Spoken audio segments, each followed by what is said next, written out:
The champagne flute slipped from Ruth's hand. The moment she hit the marble floor, foam gathered at her lips, eyes rolling back, while the music froze mid-note. My daughter-in-law Ava's smile never cracked, though I had watched her tilt 3 drops into that glass. They thought 70 years had made me soft. They thought millions made me blind. But I didn't survive 4 decades in business by ignoring danger. I had switched the drinks. I had kept the evidence. And now, the game they started, I intended to finish. If you're watching this, subscribe and let me know where you're watching from. I am Eleanor Price. I am 70 years old. I survived 4 decades in freight logistics. I learned to notice small things. At my retirement party, I noticed a chipped champagne flute. Someone had set it apart from the others. My daughter-in-law Ava stood near the drink table. She held something small in her palm. The guests laughed around me. The room smelled of lilies and warm pastry.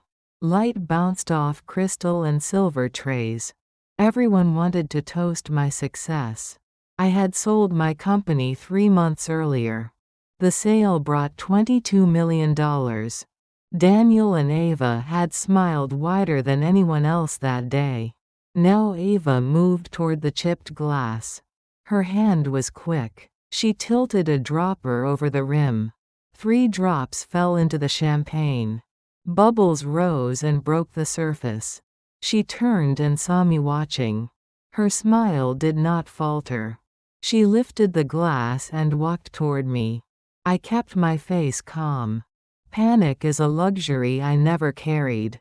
I took the flute from her hand. I thanked her with the voice I used in boardrooms. The foam rose to the rim. The liquid caught the light.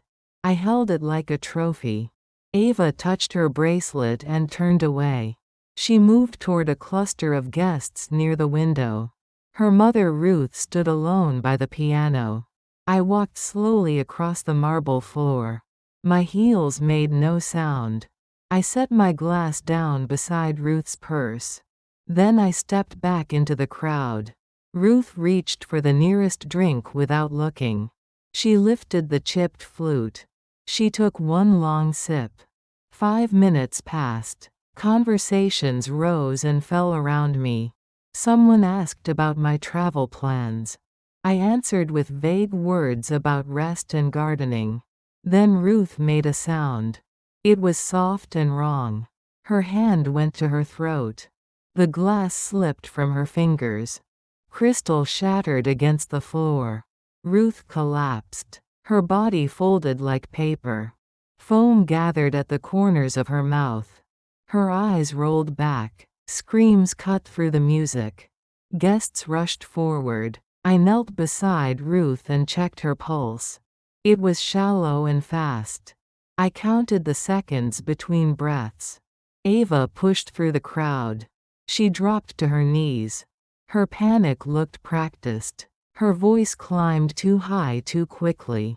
Daniel appeared beside her. His face was pale, but his eyes moved fast. They scanned the broken glass and the people watching. He was calculating something. I said nothing. I stayed on the floor beside Ruth. I held her wrist and kept counting. Someone called for an ambulance. The sirens arrived in 9 minutes. Paramedics loaded Ruth onto a stretcher. They moved with trained efficiency. Ava rode in the ambulance. Daniel followed in his car. I told the remaining guests to go home. I locked the door behind them. The house fell silent. Broken glass still glittered on the marble. I swept it into a bag. Then I found the small dropper near the drink table. I sealed it in a plastic envelope. I placed it in my desk drawer. I did not sleep that night. I sat in my study and made a list. I wrote down names and amounts and dates. I wrote down everything I had seen. At the hospital, doctors used words like alkaloid and acute toxicity. They ran tests on Ruth's blood. They asked questions about food and medications. I listened from the hallway. I watched who texted in corners. I noted who asked about toxicology reports. I saw who insisted it must have been an allergic reaction. Daniel stood beside me. He touched my shoulder. He said I looked tired. He said I should go home and rest. He would handle everything. I told him I would stay. I did not move from my chair. By morning, Ruth was stable. The doctors said she was lucky. Another hour might have been too late. They said the poison was plant-based. They said tests would take time. Ava sat in the waiting room. Her eyes were red. Her makeup had smeared. She looked at me and asked if I was all right. I told her I was fine. I asked if she remembered where Ruth had been sitting. I asked if she had seen Ruth drink anything unusual. Ava blinked twice. She said she could not remember. She said everything was a blur. Daniel appeared with coffee in paper cups. He handed one to me. He said we should talk about next steps. He said I should not be living alone after something like this. I sipped the coffee. It was too sweet. I set it down without finishing. We drove home in silence. Daniel parked in my driveway. He walked me to the door. He said he would come by tomorrow. He said we needed to discuss safety and options. I thanked him and locked the door behind me. I walked to my study and opened the desk drawer. The dropper was still there.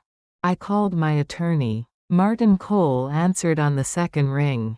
I told him what had happened. I used short sentences and exact times. I told him about the chipped glass and the dropper and Ruth on the floor. Martin asked if I had called the police. I said not yet. I said I wanted documentation first. I wanted protection in place before anyone knew I was watching.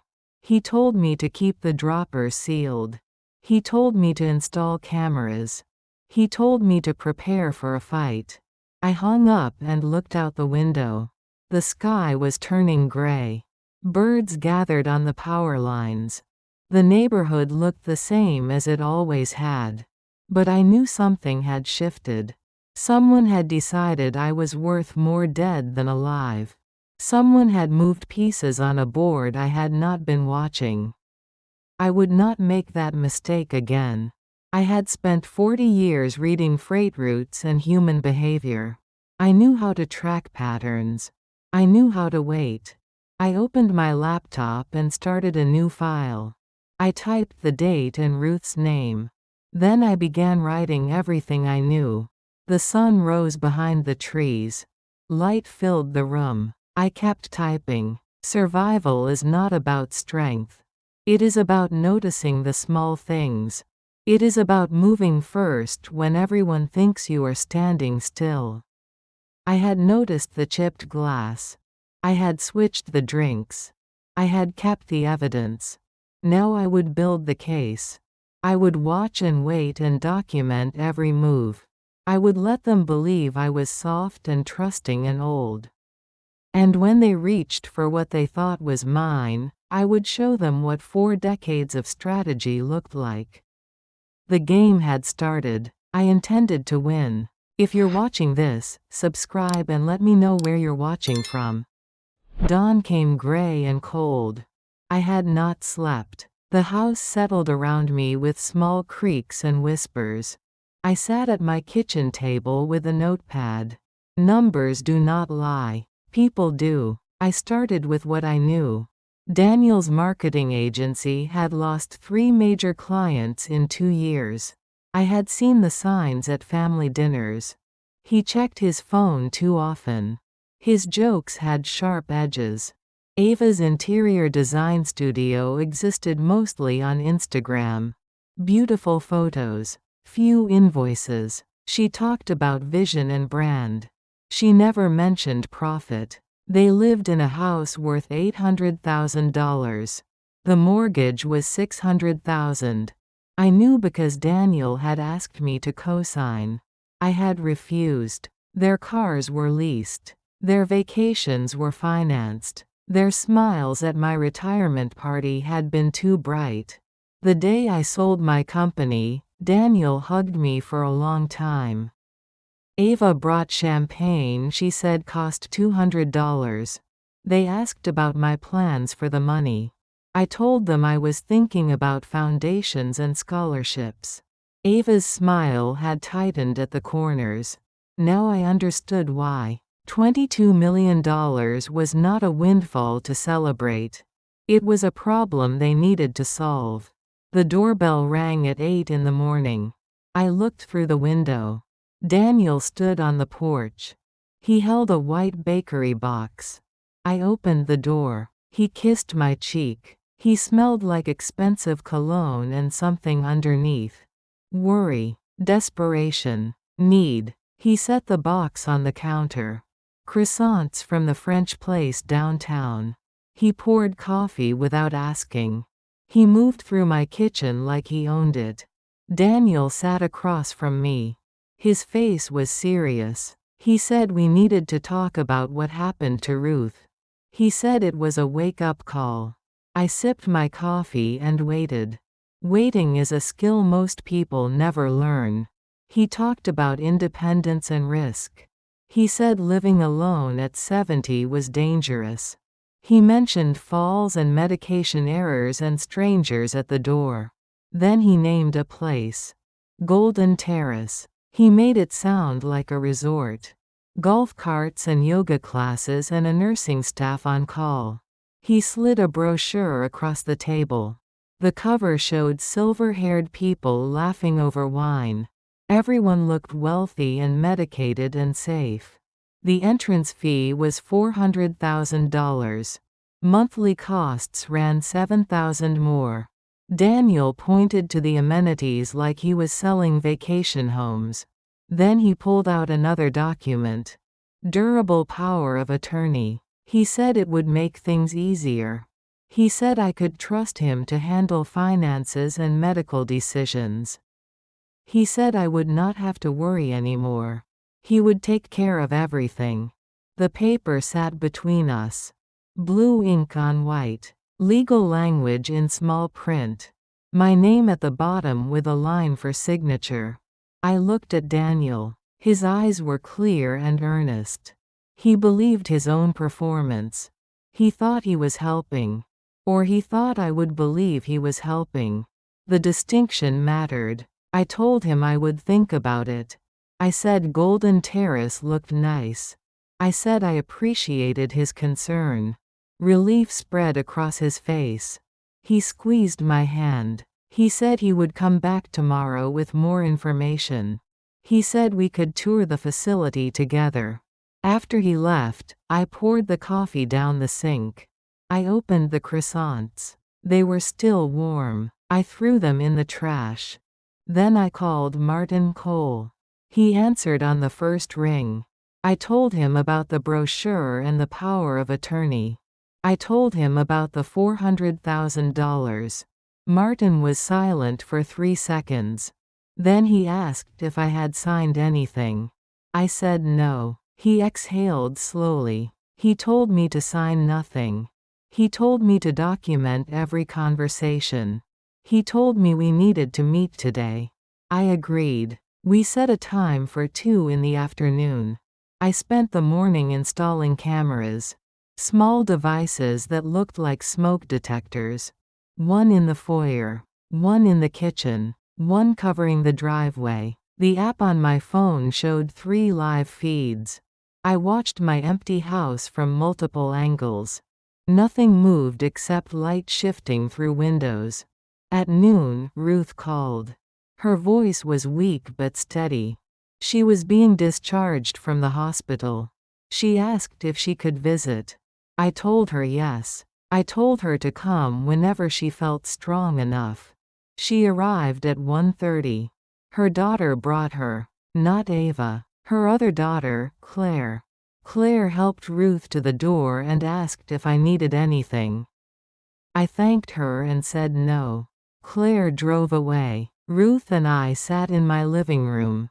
The light through the window was thin and white. Dust moved through the air. Ruth's hands trembled when she lifted her teacup. She told me she remembered something. A taste in her mouth before she fell. Bitter and wrong. She remembered Ava standing near the drinks. She remembered a small bottle. Ruth started crying. She said she wanted to believe it was a mistake. She said Ava was her daughter. She said daughters do not poison their mothers. I told her what I had seen. The dropper. The chipped glass. The deliberate pour. I told her I had switched the drinks. Ruth stopped crying. She looked at me with something I recognized. The look of someone who just realized the world is different than they thought. She asked why I had not warned her. I told her the truth. I had not expected her to reach for my glass. I had moved too slowly. Ruth nodded. She set down her teacup. She asked what I planned to do. I told her I was building a case. I told her I needed time and evidence. I told her we needed to be careful. Ruth said she would help. She said Ava kept financial records in a home office. She said she could get access when Ava was at work. I told her not yet. I told her to wait until I had legal protection in place. I told her to act normal. Ruth agreed. We sat in silence for a while. The house was quiet except for the clock ticking in the hallway. Martin arrived exactly at 2. He brought a leather folder thick with documents. He spread them across my dining table. He showed me how to build a fortress. A new will that routed most of my estate to charities. Trusts that throttled access and triggered audits. Medical directives that named Martin as my advocate. Daniel's inheritance became a modest annuity. Enough to live on. Not enough to borrow against. Ava's name appeared nowhere. Martin explained each clause in clear language. He used words like irrevocable and fiduciary duty. He said these documents would protect me even if someone claimed I was incompetent. I signed everything. My hand was steady. The pen made scratching sounds across paper. Martin collected the documents. He said he would file them today.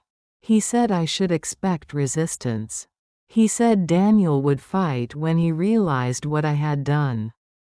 I told Martin the first understood. I told him I was ready. After Martin left, I sat alone in the quiet house. The cameras watched empty rooms. The documents were signed and sealed. Outside, the sun dropped behind the trees. Shadows stretched across the lawn. A neighbor walked a dog past my driveway. Everything looked normal, but the ground had shifted. The rules had changed. The game was moving forward. I had fortified my position. Now I needed to let them make the next move. I needed them to show their full hand before I closed the trap. Daniel would come back tomorrow with more papers. More pressure. More smiles that did not reach his eyes. And I would smile back. I would nod and ask questions. I would let him believe I was considering his plan. Because strategy is not about shouting. It is about watching and waiting and moving one step ahead. I had spent 40 years routing freight through complex systems. I knew how to find the weak points. I knew how to redirect flow. This was just another logistics problem. And I had always been very good at logistics. If you're watching this, subscribe and let me know where you're watching from. 3 days passed. The cameras recorded empty hallways and shifting light. Nothing moved except me and the shadows. I hired a private investigator on the 4th day. Her name was Nina Alvarez. Martin had recommended her. He said she was thorough and silent and expensive. Nina arrived at 10 in the morning. She wore dark jeans and a plain jacket. Her handshake was firm. Her notebook was leather and worn. She sat at my kitchen table and asked questions. She did not waste words. She wanted names and dates and account numbers. She wanted timelines and photographs and access to anything digital. I gave her everything. Daniel's business name, Ava's studio address, their home address and phone numbers, the date of my company sale, the date of the party. Nina took notes in shorthand. Her pen moved fast across the paper. She asked if I had the dropper. I showed her the sealed envelope in my desk. She photographed it from multiple angles. She asked about Ruth. I told her Ruth was willing to help. Nina nodded and wrote something down. Before she left, Nina gave me her rates. $200 per hour plus expenses. She said most investigations took 40 to 60 hours. She said I should expect a bill between $10,000 and $15,000. I wrote her a check for $5,000. She folded it once and put it in her jacket. She said she would have preliminary findings in 1 week. The door closed behind her. The house fell quiet again. I made tea and watched the steam rise from the cup. That afternoon, Daniel returned. He had more brochures. He had a tablet loaded with virtual tours. He had appointment times at Golden Terrace for Thursday and Saturday. He sat in my living room and swiped through images. Bright dining rooms, a library with tall windows, a salon where women got their hair done. Daniel said the waiting list was 18 months. He said we were lucky. He knew someone on the board. He could get me priority placement. But we needed to act fast. We needed to submit paperwork this week. We needed to transfer the entrance fee by the end of the month. He turned the tablet toward me. $400,000. Due in full within 30 days of acceptance. Daniel said he could help with the logistics. He said I should give him access to my accounts. He said it would make the transfer seamless. I told him I needed time. I said I wanted to visit first.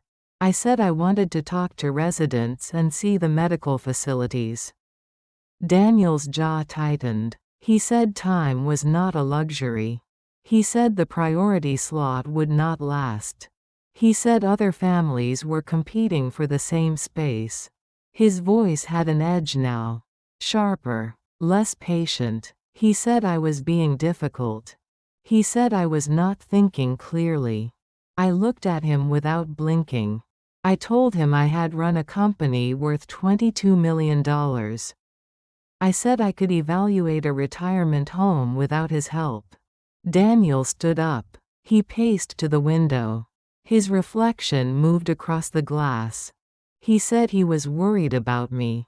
He said living alone was not safe. He turned and looked at me. He said Ruth could have been me. He said next time I might not be so lucky. The words hung in the air. Next time, as if poisoning were weather. As if it would happen again by chance. I told Daniel I would schedule a visit. I told him I would let him know after I saw the place. I thanked him for caring. He left without the smile he had brought. The door clicked shut. The lock turned. I watched him drive away through the camera feed on my phone. That evening, Ruth came over. She brought a folder. Inside were bank statements from Ava's desk. Photocopies. 3 months of records. The numbers told a story.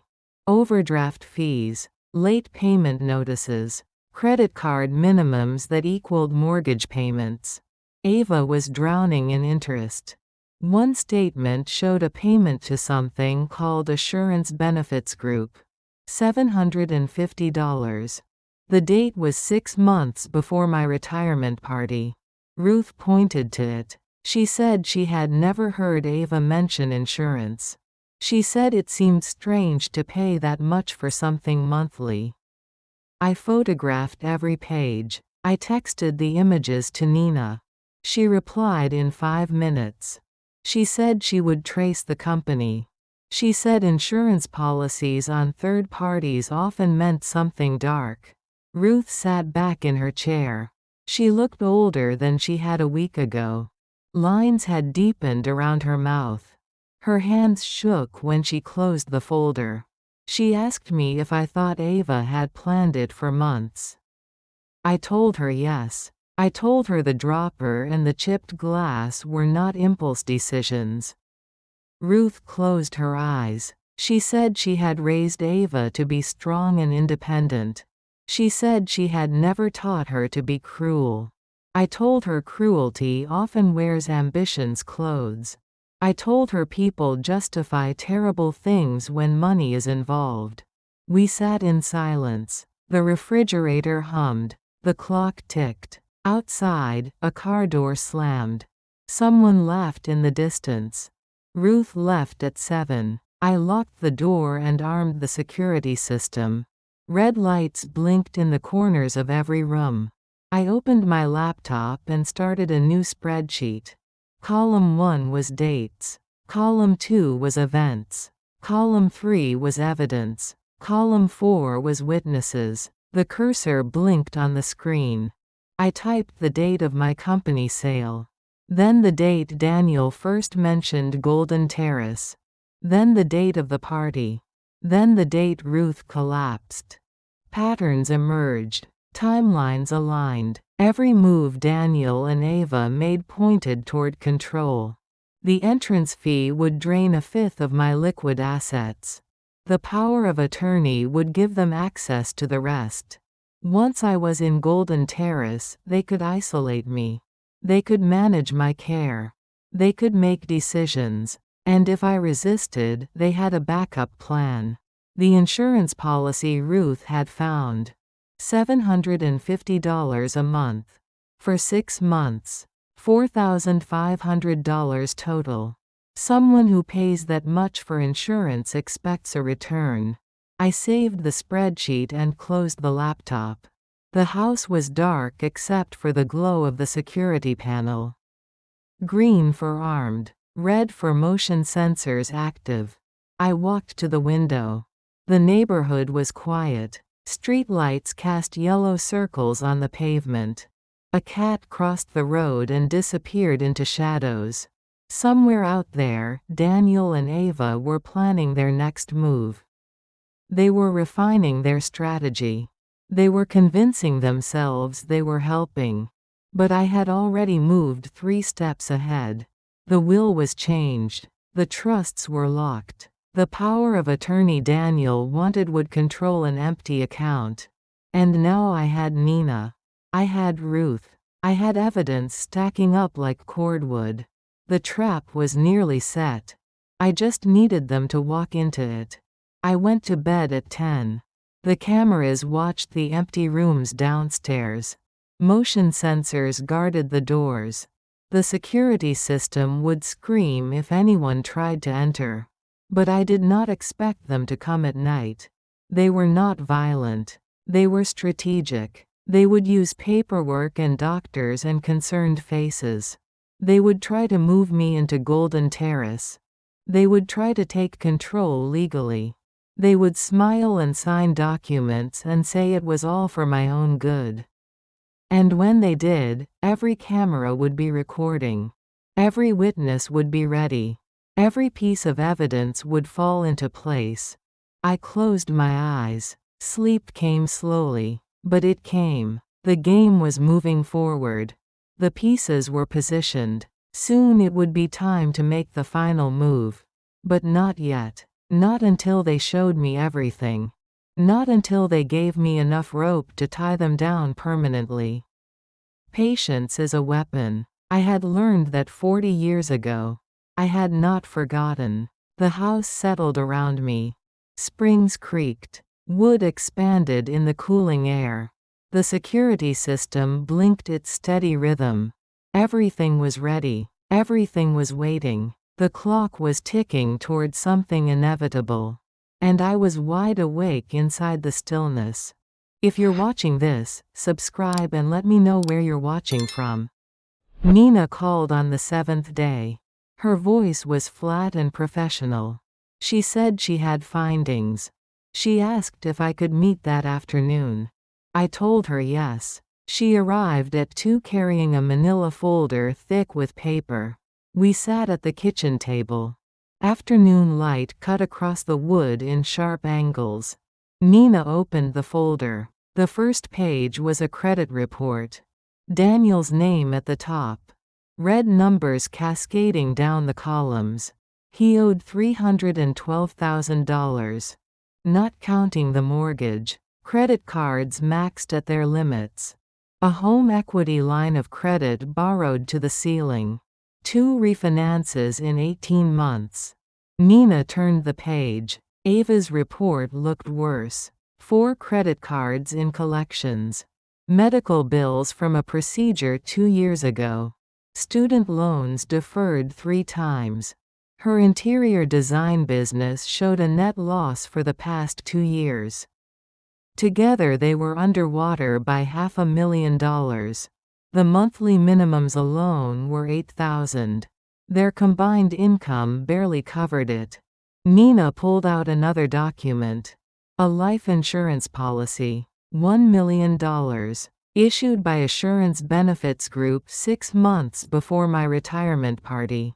The insured was me. The beneficiary was Ava Monroe. My hands stayed flat on the table. My breathing stayed even, but something cold moved through my chest. Nina explained that Ava had listed herself as my caregiver. The application claimed she provided daily support and had an insurable interest. The monthly premium was $750. $1 million. Tax-free. Payable within 30 days of death. Nina showed me the underwriting notes.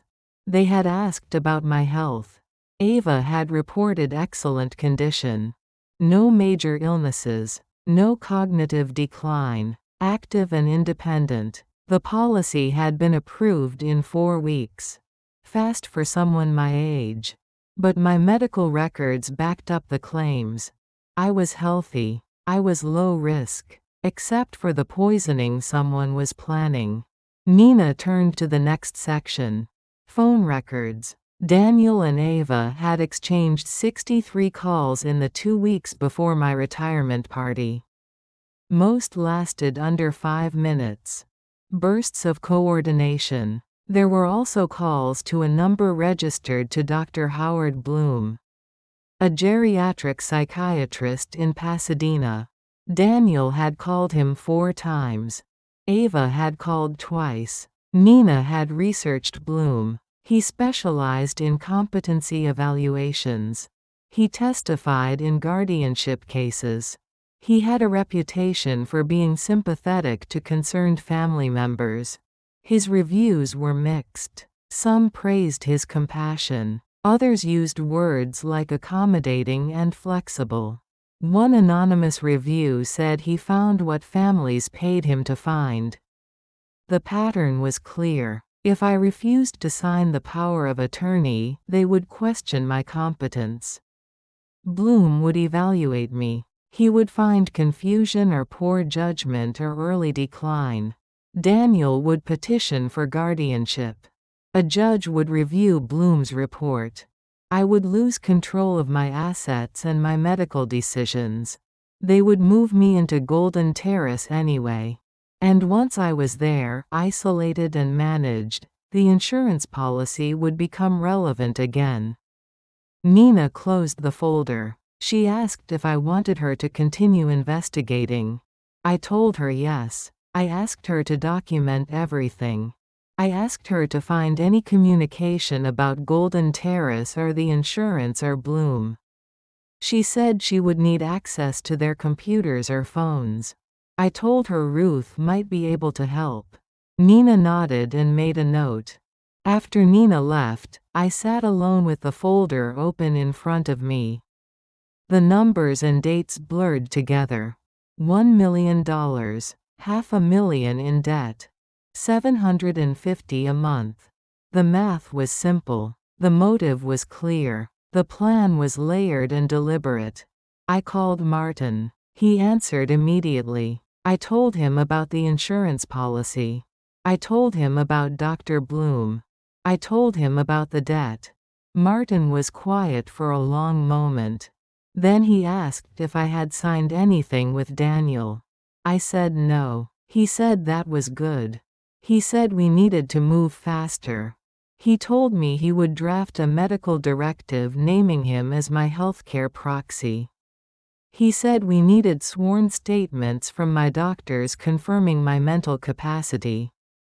He said we needed everything filed before Daniel made his next move.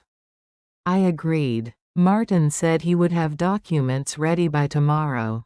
He said we should meet in his office. He said he wanted everything on record. That evening, Daniel called. His voice was cheerful. He said he had scheduled a tour at Golden Terrace for Saturday morning at 10. He said Ava would come too. He said we could all go together. I told him that sounded nice. I said I was looking forward to seeing the place. I kept my voice warm and grateful. Daniel said he was glad I was being reasonable. He said this was the right choice. He said I would be so much happier there. So much safer. After we hung up, I stared at my phone. The screen went dark. My reflection looked back at me from the black glass.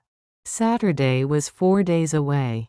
That gave me time. Time to finalize documents. Time to position witnesses. Time to let them walk deeper into the trap. I texted Ruth. I asked if she could get access to Ava's computer. She replied quickly. She said Ava kept a laptop at home. She said Ava would be at a client meeting Thursday afternoon. I told Ruth to wait for Nina's instructions. I told her to be careful. She sent back a thumbs up emoji.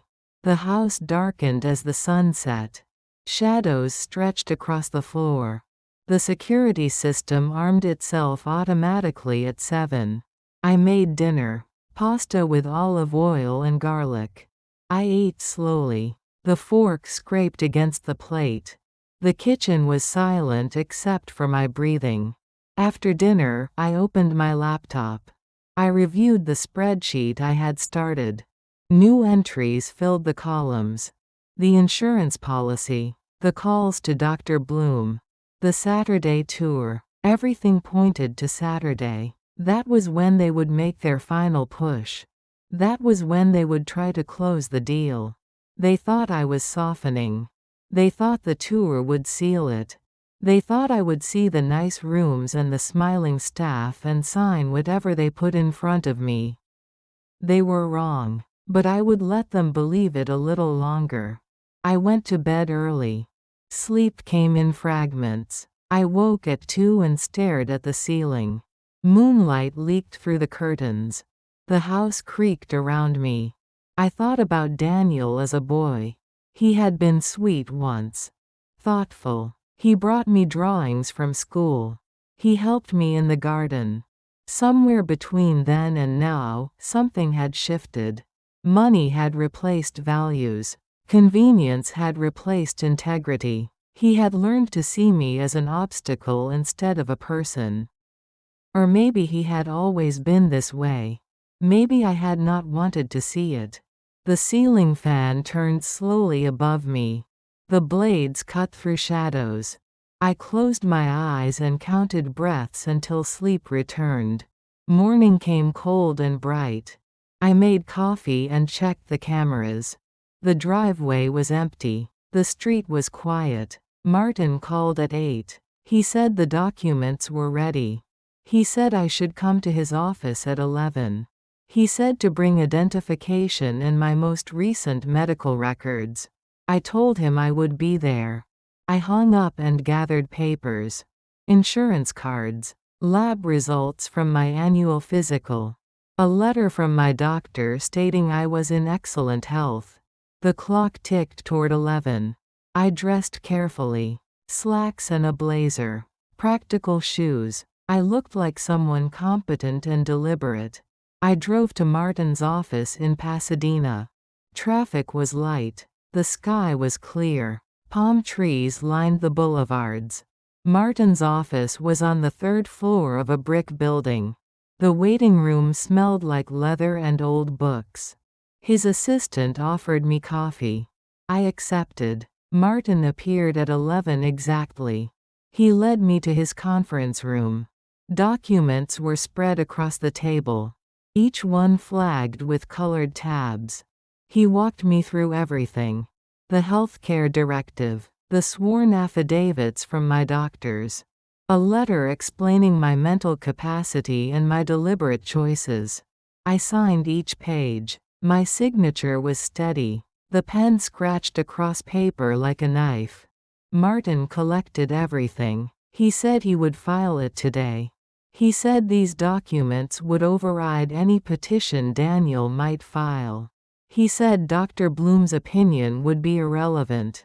I thanked him. He walked me to the door.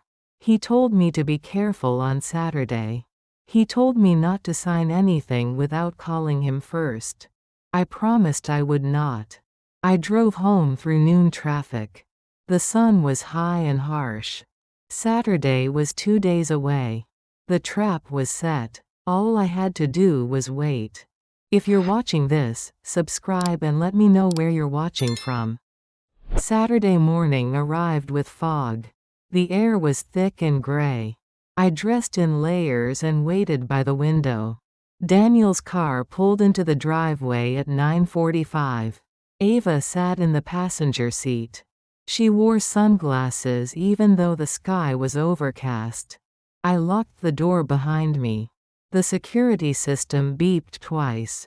Armed. Recording. Everything would be saved to the cloud. The drive to Golden Terrace took 20 minutes. Daniel talked the entire time. He pointed out features I would love. The chef. The activities coordinator. The medical staff available around the clock. Ava added comments about interior design. She said the color palette was soothing. She said the furniture was high-end but accessible. She said I would feel right at home. Neither of them asked what I thought.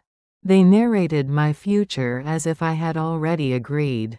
Golden Terrace sat behind iron gates and landscaped gardens.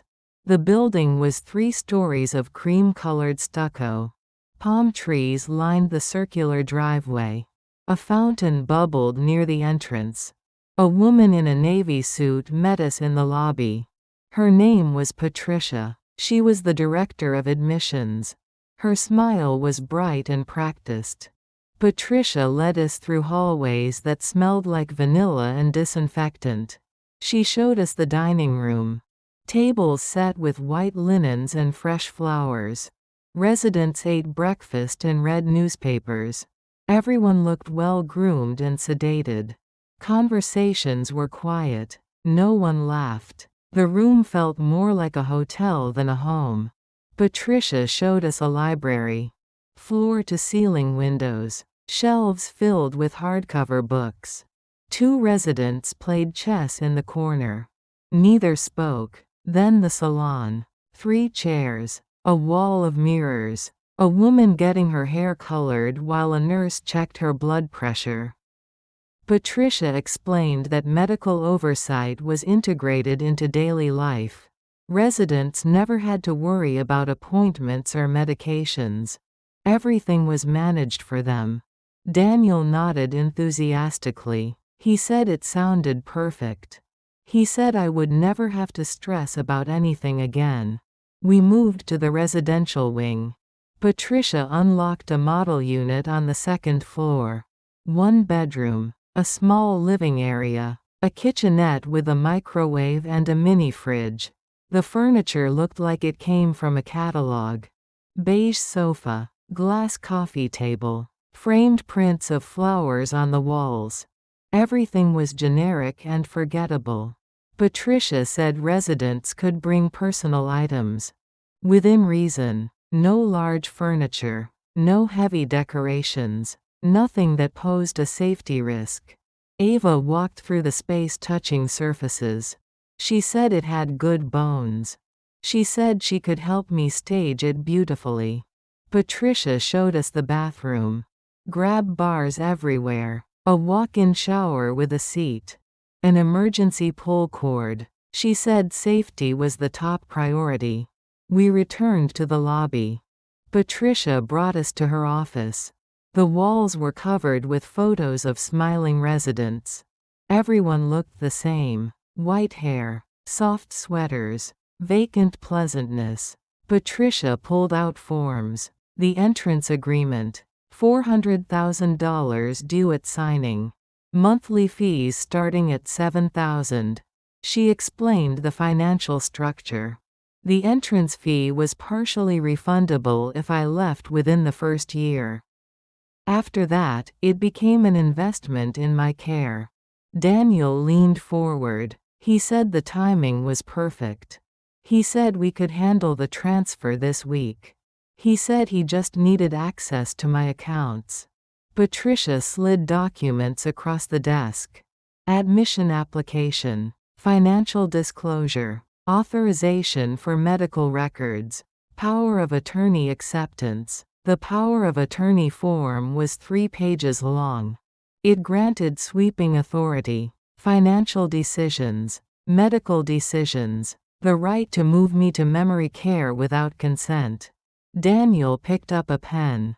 He held it out to me. He said we should get started. He said the sooner we submitted everything, the sooner I could move in. Ava touched my arm. She said she knew it felt like a big step. She said change was always scary. She said I would thank them later. I looked at the forms. The pen in Daniel's hand. Patricia's expectant smile. Ava's fingers pressing into my sleeve. I told them I needed to think about it. I said it was a significant decision. I said I wanted to review everything with my attorney. Daniel's face changed. The smile disappeared. He said we had already discussed this. He said I had agreed to move forward. He said delaying was not an option. I repeated that I wanted to review the documents. I kept my voice level and calm. Ava's grip tightened on my arm. She said I was being difficult. She said we had driven all this way. She said Patricia had cleared her schedule for us. Patricia interjected smoothly. She said it was normal to need time. She said the decision was important. She said she could hold the application for 48 hours. Daniel stood abruptly. He said 48 hours was fine. He said we would come back Monday with everything signed. He thanked Patricia and walked toward the door. The drive home was silent. Daniel's hands gripped the steering wheel. His jaw was tight. Ava stared out the window and said nothing. They dropped me at my driveway. Daniel told me to be ready Monday morning. He said Martin could review the papers this weekend. He said there was no reason to delay. I thanked them for the tour. I got out of the car. The door slammed harder than necessary. Inside, the house felt like oxygen. I locked the door and leaned against it. My hands were shaking, not from fear, from controlled rage. I called Martin immediately. I told him about the forms. I told him about the power of attorney buried in the admission package. I told him Daniel expected me to sign Monday. Martin said not to worry. He said the documents I had signed in his office superseded anything Daniel wanted. He said we had built protections they could not bypass. Then he told me something new. The hospital had released its toxicology report on Ruth. The substance was oleander extract. Highly toxic. Deliberately concentrated. The police had been notified. A detective named Sergeant Maya Chen was reviewing the case. Martin had already spoken with her. She wanted to interview me. I asked when. Martin said Monday morning. Early.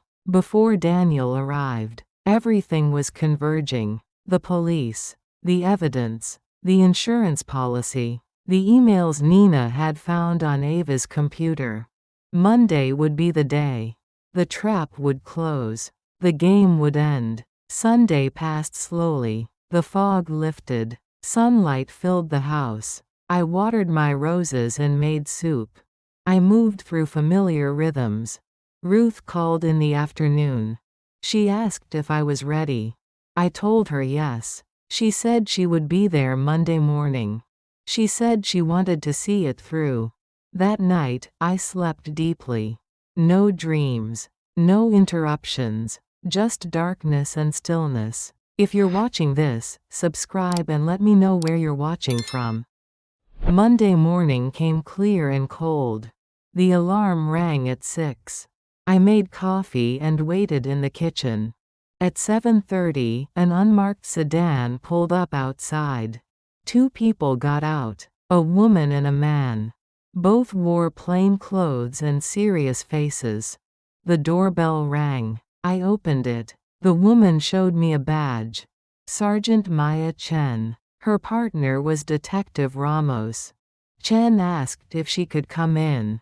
I stepped aside. They entered quietly. Ramos carried a folder under his arm. We sat in my living room. Morning light cut through the windows. The house was silent except for the refrigerator humming in the kitchen. Chen asked me to describe the night of my retirement party. I told her about the chipped glass. The dropper in Ava's hand. The 3 drops falling into the champagne. I told her I had switched the glasses. I had set mine near Ruth's purse.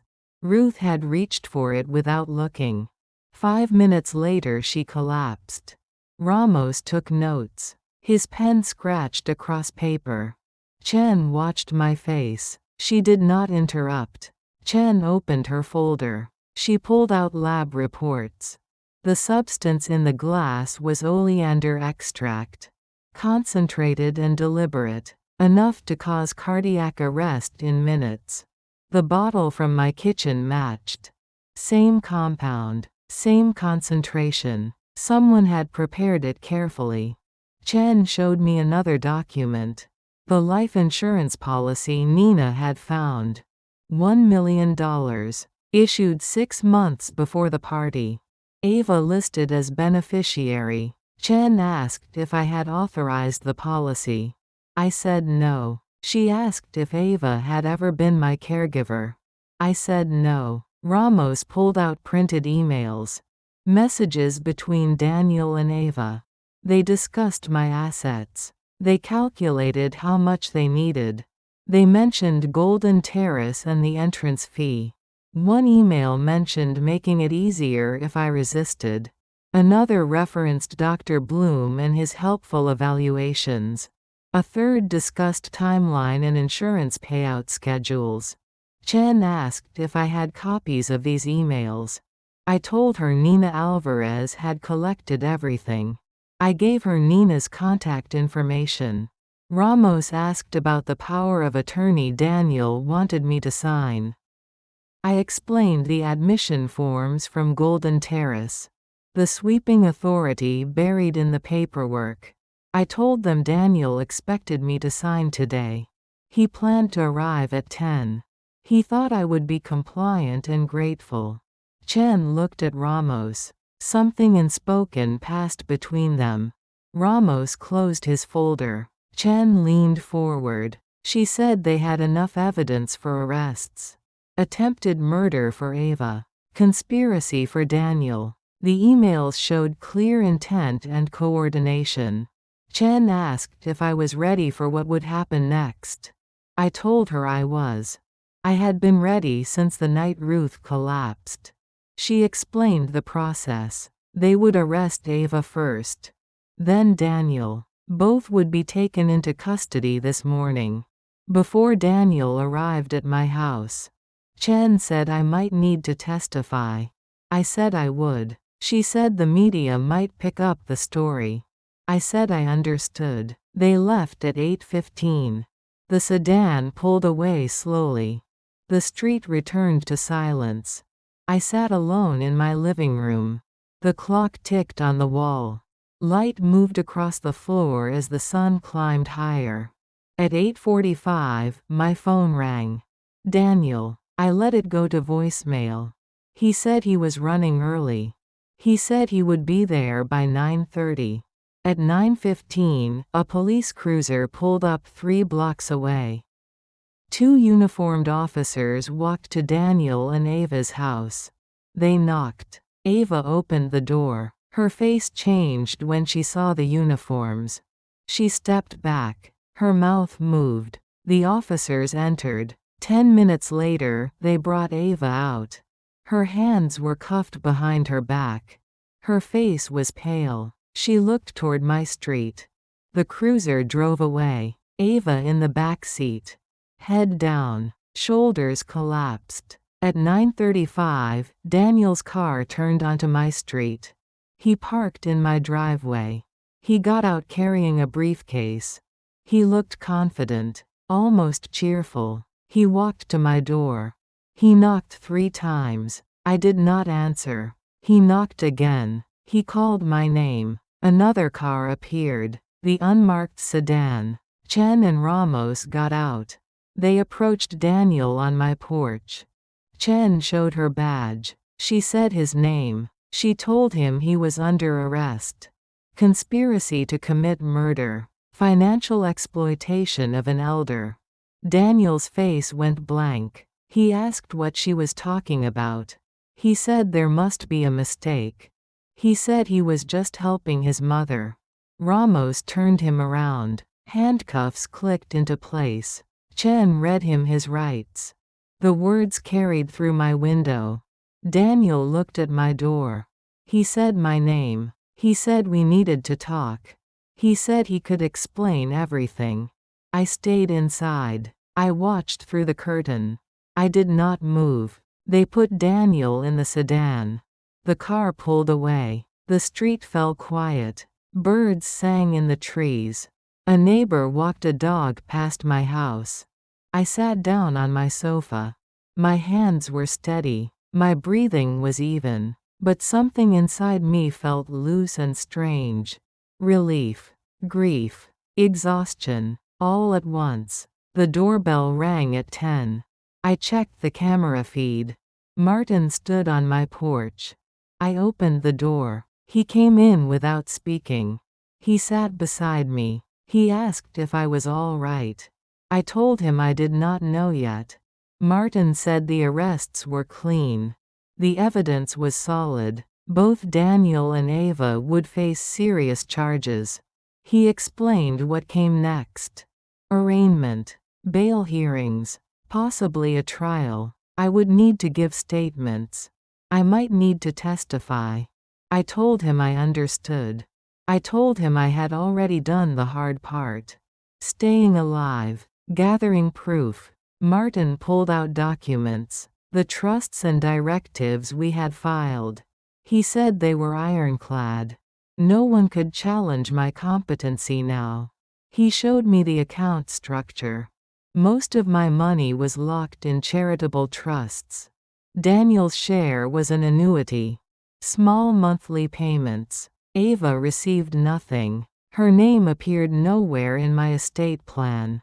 Martin said Daniel would likely lose his house. Creditors would seize it. The legal fees alone would bankrupt him. I asked about Lily, my granddaughter. Martin said her college fund was separate. Protected. She would be fine. Martin stayed for an hour. He went over details and timelines. He reminded me to call him before speaking to anyone about the case. After he left, I walked through my house. Room by room, everything was the same. My furniture, my books, my photos on the walls. But something had shifted. The air felt different, lighter, cleaner. The threat was gone. I was safe in my own home again. Ruth called at 2. She asked if it was over. I told her yes. She started crying. She said she was sorry. I told her it was not her fault. I told her Ava had hidden her intentions well. I told her we had both survived. Ruth said she would come by tomorrow. She said we should have tea. I agreed. We said goodbye. The house fell silent again. I sat in my chair by the window. The neighborhood moved through its afternoon rhythms. Everything looked ordinary, but nothing was the same. My son was in custody. My daughter-in-law faced murder charges. My family was broken, but I was alive. I was free. I was still here. The sun moved across the sky. Shadows lengthened on the lawn. I made dinner. I ate. I washed the dishes. At 8, I sat in my study. I opened my laptop. I looked at the spreadsheet I had kept. I saved it one final time. Then I closed the file. I would not need it anymore. The police had everything. Justice was in motion. My work was done. The house settled around me. The security system blinked its steady rhythm.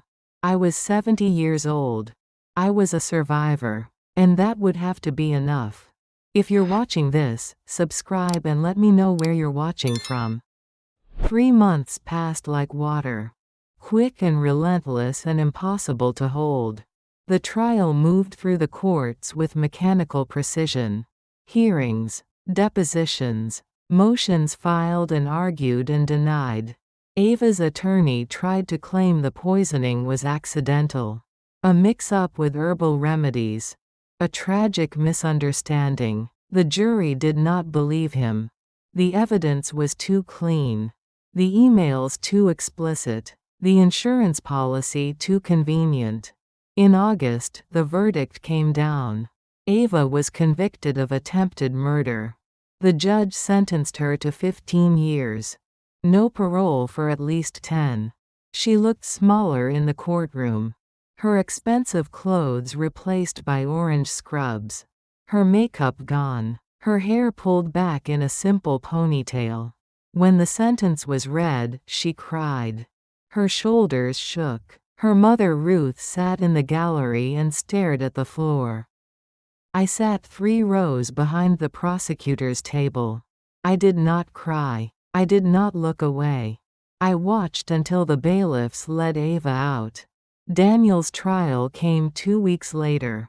His attorney argued he had been manipulated. He claimed Ava had controlled everything. He painted Daniel as a victim of her ambition. The prosecutor presented the emails. The calls to Dr. Bloom. The pressure on me to sign documents. The coordination and planning. The jury deliberated for 6 hours. They found him guilty of conspiracy, elder financial abuse, fraud. The judge sentenced him to 3 years. He would serve at least 18 months. Daniel stood when the sentence was read. His face was pale. His tie hung crooked. He looked toward me once. His eyes asked a question I could not answer. The bailiffs took him away. The courtroom emptied. Reporters asked questions in the hallway. I walked past them without speaking. Martin met me outside. He said it was over. He said justice had been served. He asked if I felt relief. I told him I felt tired. He nodded. He understood. The house Daniel and Ava had lived in was foreclosed in September. A bank notice went up on the lawn. Weeds grew through the driveway cracks. Papers from the courthouse asked if I wanted to purchase it. They said I had first right of refusal as a family member. I declined in writing. I signed the form and mailed it back. Someone else could live there. Someone who did not carry those memories. Ruth and I started meeting on Tuesdays. We chose a coffee shop near the library. The kind with tall windows and mismatched chairs. We talked about small things. Recipes. Books. The weather. We avoided the obvious topics. Her daughter. My son. The trial. But sometimes the silence said what words could not. We had both lost children. Not to death. To choices and greed and moral collapse. In October, Ruth brought photos. Her other daughter Claire. Her grandchildren. A vacation to the coast. Normal life continuing despite everything. I showed her pictures on my phone. My roses in full bloom. The new trellis I had installed. A sunset from my back porch. We were building something new. Not friendship exactly. Something quieter. Something based on shared survival. One Tuesday, Ruth asked if I ever visited Daniel. I said no. She asked if I planned to. I said I did not know. She told me she had visited Ava once. It had been hard. Ava had been angry. She blamed everyone except herself. Ruth said she would not go back. She said some bridges burn so completely there is nothing left to rebuild. I understood. I had thought the same thing about Daniel. In November, Lily came home from UCLA for Thanksgiving. She was 17 now, taller, more confident, her hair shorter than I remembered. She arrived at my house with a backpack and a bag of groceries. She said she was cooking dinner. She said I was not allowed to help. I sat in the kitchen and watched her work. She moved with easy competence. Chopping vegetables, stirring pots, tasting and adjusting. She talked about her classes. Constitutional law, ethics, rhetoric. She said she wanted to be a prosecutor someday. She said she wanted to help people who could not help themselves. I asked if the trial had influenced that decision. She stopped stirring. She looked at me with clear eyes. She said yes. She said watching me fight back had taught her something. She said power imbalances were everywhere. She said someone needed to stand on the right side. We ate dinner at the table. Roasted chicken, sweet potatoes, green beans with almonds. Everything tasted like hope. Lily asked if I was angry at her father. I told her the truth. I was disappointed. I was sad. But anger had burned itself out. She asked if I would forgive him. I said I did not know. Forgiveness felt like a luxury I could not yet afford. Lily nodded. She said she had not spoken to him. She said she did not know if she would. She said loving someone and trusting them were different things. I told her she was wise beyond her years. She smiled. She said she had a good teacher. After dinner, we sat in the living room. Lily showed me her schedule for spring semester. Advanced classes, a mock trial competition, an internship with the public defender's office. Her future stretched out bright and purposeful. The money I had set aside for her education was safe, untouched by the legal chaos. She would graduate without debt. That mattered more than anything. One thing saved. One thing protected. One good outcome from the wreckage. Lily left Sunday morning. She hugged me at the door. She said she would be back for Christmas. She said she loved me. I watched her drive away. The street was quiet. Leaves skittered across the pavement. The air smelled like rain. December brought cold mornings and early darkness. The days shortened. The year wound down toward its end. I spent Christmas alone. Ruth invited me to join her family. I declined politely. I said I needed quiet. The truth was simpler. I needed to sit with what had happened. I needed to feel the full weight of it without distraction. On Christmas morning, I made coffee and sat by the window. The neighborhood was still. No cars. No voices. Just the hum of the heater and the ticking clock. I thought about the party. The chipped glass. The moment I had switched the drinks. The sound Ruth made when she collapsed. I thought about the hospital. The police. The arrests. The trials. The sentences. I thought about Daniel as a boy. Sweet and eager and uncomplicated. I thought about when that had changed. Or if it had always been there. A seed of entitlement waiting to grow. The coffee grew cold in my cup. The sun climbed higher. Light filled the room. I did not cry. I had cried enough. Now I just sat with the stillness. In the afternoon, I walked to the garden. The roses had finished blooming. The branches were bare. I pruned dead wood and cleared leaves. The work felt good. Physical. Purposeful. Something I could control and predict. My phone buzzed in my pocket. A text from Lily. "Merry Christmas. I love you." A photo of her smiling in a coffee shop. I texted back. "Merry Christmas. I love you too." The message sent. The screen went dark. Evening came slowly. I made soup.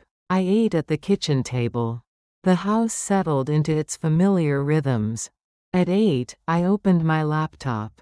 I checked my bank accounts. The trusts were intact. The scholarships I had funded were active. Cancer research grants had been distributed. Money going to people who would use it well. Students who needed help. Scientists searching for cures. Daniel's annuity payments continued. $2,000 a month. Deposited automatically. He could access it when he was released. It was enough to start over. If he wanted to. If he learned something from his time inside. I did not know if he would. But I had done what I could. I had left him a path back to something resembling dignity. Whether he took it was not my responsibility anymore. I closed the laptop. The house was dark except for the light over the kitchen sink. I sat in the quiet and listened to the silence. 3 months ago, my son and his wife had been arrested. 2 months ago, they had been convicted. Now they were both in prison.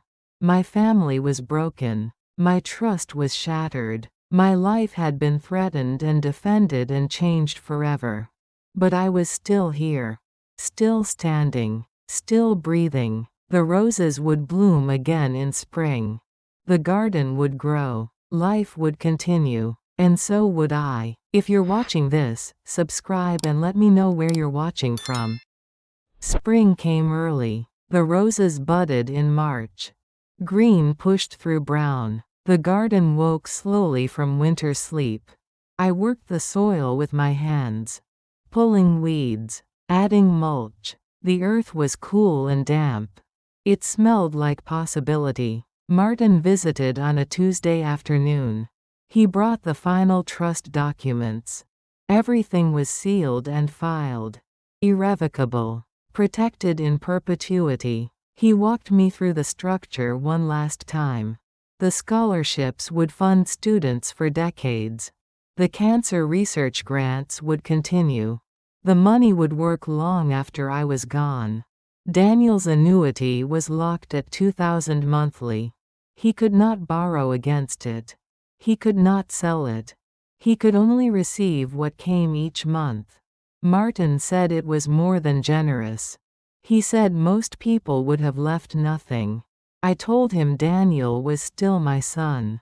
Martin nodded. He understood. He collected the signed papers and put them in his briefcase. He asked how I was doing. I told him I was gardening. He smiled. He said that was a good sign. After he left, I returned to the roses. The stems were strong.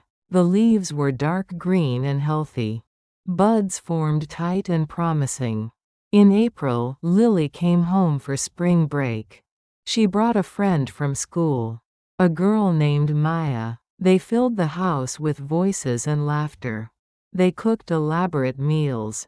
They stayed up late talking. They left coffee cups on tables and shoes by the door.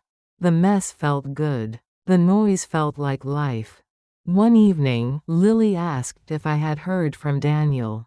I told her no. She said she had received a letter. He had written from prison. She showed me the envelope. His handwriting. Her name in careful letters. She had not opened it yet. Lily asked if I thought she should read it. I told her that was her choice. I said she did not owe him anything.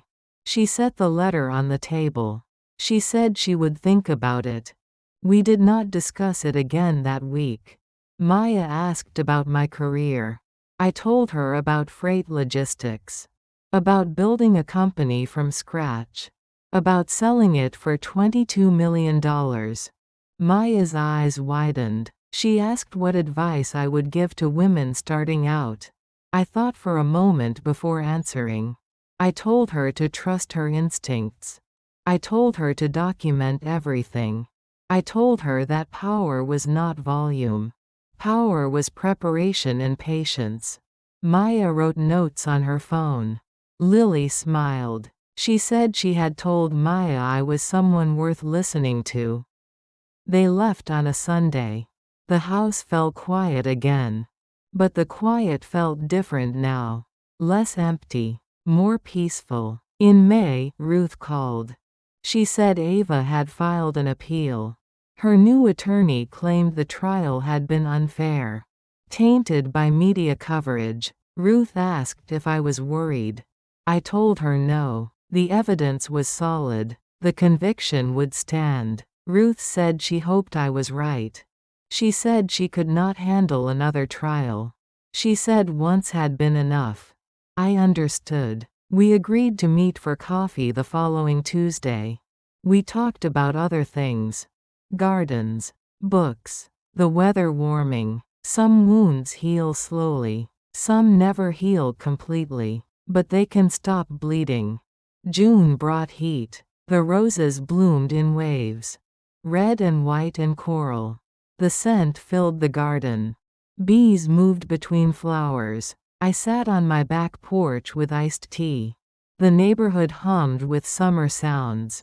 Lawnmowers. Children playing. Dogs barking in the distance. My phone rang. An unknown number. I answered cautiously. A man's voice asked for Eleanor Price. He said his name was Officer Grant. He was calling from the correctional facility. Daniel had requested I be added to his visitor list. The officer said I did not have to agree. He said it was entirely my choice. He waited for my answer. I looked out at the garden. The roses swaying in the breeze. The trellis I had built myself. The space I had reclaimed. I told Officer Grant no. I said I was not ready. He said he understood. He said he would note it in the file. The call ended. I set the phone down. My hands were steady. My breathing was even. Saying no felt like strength. Not cruelty. Just boundary. Just self-protection. In July, I received a letter from the Scholarship Foundation. The first recipients had been selected. 5 students. All from low-income families. All studying science or business. Their photos were included. Young faces. Serious expressions. Futures full of potential. The foundation director thanked me for my generosity. I pinned the letter to my refrigerator. I looked at it every morning. Those 5 faces reminded me why I had fought so hard. Not for revenge. Not for victory. For the chance to do something good with what remained. August brought Lily home again. She had changed her major to pre-law officially. She said she wanted to specialize in elder law. Protecting vulnerable people. She asked if I would speak to her class sometime. A guest lecture on fraud prevention. I told her maybe. She said to think about it. We spent a week together. We cooked. We watched old movies. We talked about everything except Daniel. On her last night, Lily brought out the letter. Still sealed. Still unopened. She said she had carried it for months. She asked if I thought she was wrong not to read it. I told her there was no wrong choice. Only what she could live with. Lily nodded. She put the letter back in her bag. She said maybe someday. But not yet. I hugged her at the door the next morning. She said she loved me. She said she was proud of me. She said I had taught her to be strong. I watched her drive away. The street was bright with morning sun. The day stretched ahead full of ordinary tasks. September came with cooler air. The garden began its slow transition. Roses dropped petals. Leaves prepared to turn. I pruned and watered and planned for next year. The work felt meditative, purposeful, grounding. Ruth and I celebrated our Tuesday coffee tradition reaching 6 months. We joked that we should get a cake. We settled for muffins. She told me Claire was expecting another baby. A girl. Due in February. Ruth would be a grandmother again. Her face lit up when she talked about it. Hope returning. Life continuing. The future still possible despite the past. In October, Martin called. Ava's appeal had been denied. The conviction stood. The sentence was final. He asked if I wanted him to notify me of any future legal actions. I said no. I said I was done watching that door. Martin said he thought that was wise. He said moving forward was the healthiest choice. I agreed. The call ended. I made tea and sat by the window. The afternoon light was golden and slanted. Autumn announcing itself in degrees. I thought about the chipped glass. The moment I had switched the drinks. The choice that had saved my life. I thought about everything that had followed. The arrests. The trials. The sentences. The fractured family. I thought about what I had preserved. My independence. My assets. My ability to help others. My granddaughter's future. The cost had been high. But the alternative had been death. Or captivity. Or slow erasure in a place like Golden Terrace. I had chosen survival. I had chosen strategy. I had chosen myself. Some people would call that selfish. I called it necessary. The sun dropped behind the trees. Shadows stretched across the lawn. Evening birds called their last songs of the day. I stood and stretched. My joints protested mildly. 70 felt different than 60. But I was still here. Still capable. Still sharp. The house was mine. The money was protected. The future was secure. I had survived my own family. That was not a small thing. In the kitchen, I made dinner. Simple food. Soup and bread. I ate slowly and washed the dishes by hand. The security system armed itself at 7. Red lights blinked in corners. Cameras watched empty rooms. But I did not feel watched. I felt safe. Protected. Home. I sat in my study and opened my laptop.